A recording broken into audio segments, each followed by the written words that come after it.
Jawaar inni amma dubbachaa jiru kun Jawaar isa nuti bara 2018 achi beennu miti hawaasa keenya. Suuta jedhi gingilchaako. Waca hoomaa jaldeessaa gurri leencaan dhagayu.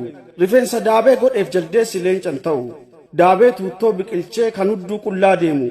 Deemsa bareechifateef nullee leenca hin seenu. Jaldeessi jaldeessuma maaliin leenca fakkaata? Gaaf inni burii haadhu leenci adamsee nyaata. Kanaafuu haala kamiin jaldeessi leenca kolfa? Mee hamilee maaliitiin rumichi risaa balfa? Risaa hawaa hulluuqee duumessa keessa looyu. Rumichi cumaa raqaa ol seenee balfatooyu. Yoo qeeqee sirraan tolu. Risaa agartuun qaraa qaroo waan fagoo laalu. Namuusa mirraa buusee rumichatti hin madaalu. Risatti balfa dibuu fi hin dadhabin yaafira. Risaa balfin xureessu raqarraa fagoo jira. Ani kanniisa jedheef tiisisni hin dammeessu.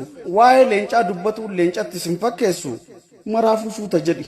Akka saree garmalee somba quufee machaa'ee kan konkolaataa dutuu fi dallawa keessaa bahee waan ariiteen dhaqqabnee fi cal jetteen fiigin dutaa. Kan fuulduraa ari'aaf kan duubaa si rukutaa. Suuta jedhi gingilchi.